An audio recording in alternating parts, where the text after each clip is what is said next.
Khan sir की गिरफ्तारी पर कोर्ट की तरफ से रोक लगा दी गई, लेकिन रोशन सर को पुलिस ने तुरंत ही, या यूं कहें कि चुटकियों में गिरफ्तार कर लिया। आखिर ऐसा हुआ क्यों? क्या बिहार पुलिस की कार्रवाई दो तरफा हो रही है, पक्षपाती कार्रवाई हो रही है, और दबदबा क्या खान सर का ज्यादा है? रोशन सर उतनी पावर में नहीं है कि अभी तक जेल के अंदर है। आखिर चल क्या रहा है? नमस्कार, मैं अर्पिता और आप देख रहे हैं पीओ भारत। ज्यादा बातचीत की हमारे साथ पूर्व आईपीएस अमिताभ दास है। सर, आपका स्वागत है। सर, ये मसला काफी बड़ा हो चुका है, क्योंकि जितने ज्यादा चाहने वाले खान सर के हैं, उतने ज्यादा चाहने वाले रोशन सर के भी हैं। क्योंकि हमने देखा है कि पटना में मुसल्लापुर हाट में जो कोचिंग का हब इलाका है, वहाँ आम छात्र जितना खान सर को पसंद करते हैं, उतना रोशन सर को भी पसंद करते हैं। उनको दर्द है इस बात का कि रोशन सर को क्यों अभी तक डालकर अंदर रखा। क्या कहेंगे? देखिए, एक तो गलती पटना पुलिस की है ही, जिसको मैं हर चैनल पर बोल रहा हूँ कि पटना पुलिस ने रोशन आनंद की गिरफ्तारी में कुछ ज्यादा ही फुर्ती दिखा दी। अरे, रोशन आनंद कोई पेशेवर अपराधी थोड़े ही है। ऐसा थोड़े कि कोई पेशेवर अपराधी हैं, आतंकवादी हैं कि आप इतनी फुर्ती से उनको पकड़ लेते हैं। धाराएं भी कोई बहुत गंभीर नहीं थी। तो जैसे आपने खान सर को अग्रिम जमानत के लिए जाने का मौका दिया, उसी तरह रोशन आनंद को भी देते। तो अब बहुत सारी चीजें पर्दे के पीछे होती है। कहाँ से कौन सा राजनीतिक दबाव पड़ा। पुलिस तो 99% काम प्रेशर में करती है। अपनी मर्जी से तो पुलिस मैंने काम करते कभी देखा नहीं। तो ये देखिए, पूरा विवाद ही बहुत दुर्भाग्यपूर्ण है। ये मुसल्लापुर में दोनों के कोचिंग संस्थान चलते हैं।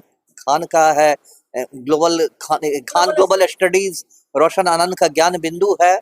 और पिछले कुछ महीने से, कुछ दिनों से कहूँ मैं, कि थोड़ा तनातनी भी थी, क्योंकि अभी 19,000 सिपाहियों का रिजल्ट आया था और दोनों बढ़ चढ़ के दावे कर रहे थे। रोशन आनंद कर रहे थे कि हमारे 10,000 बच्चे निकल गए, खान सर कर रहे थे हमारे 12,000 बच्चे सफल हो गए।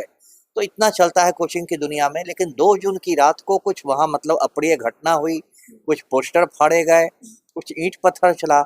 अब 3 जून को खान सर काफी हमलावर हुए और उन्होंने कह दिया कि हमारे कोचिंग संस्थान पर 8-9 राउंड गोलियां चली हैं। ऐसे बाद में वो अपने बयान से मुकर भी गए। ये उनकी एक बड़ी गलती थी। खान सर को इतनी जल्दी गोलीबारी की बात नहीं करनी चाहिए थी। उन्होंने इस चीज को एक गंभीर आरोप मोड़ दे दिया। उसके बाद एफआईआर हुआ। एफआईआर में से गोलीबारी का जिक्र नहीं हुआ, लेकिन पटना पुलिस ने रोशन आनंद और उनके 2 साथियों को जेल भेज दिया। ये तो बात हो गई।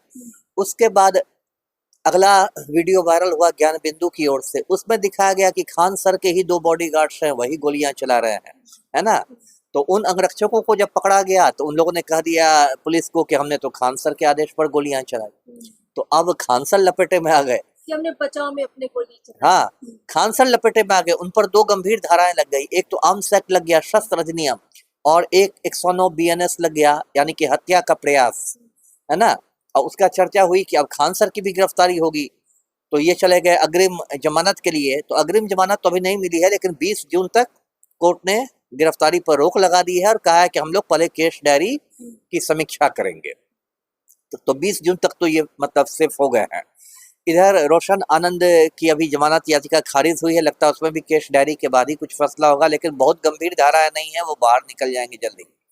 देखिए, मुझे दुख इस बात का है कि ये जो पूरा प्रकरण हुआ, इस प्रकरण में बहुत ज्यादा इसको जातीय रंग और सांप्रदायिक रंग देने की कोशिश की गई। और इसी में मैं सवाल लेती हूँ। बहुत सारे सोशल मीडिया पर लोगों ने कहना शुरू कर दिया, जब खान सर की बात आई, कि वो फैजल खान है, और जब रोशन आनंद आए तो वो यादव बन गए। कह रहा था ना, वही कह रहा था कि ये सबसे दुखद पहलू है। देखिए, 4-5 दिन पहले तक मुझे नहीं मालूम था कि रोशन आनंद किस जाति के हैं, और बहुत लोग, ज्यादातर लोगों को नहीं मालूम होगा।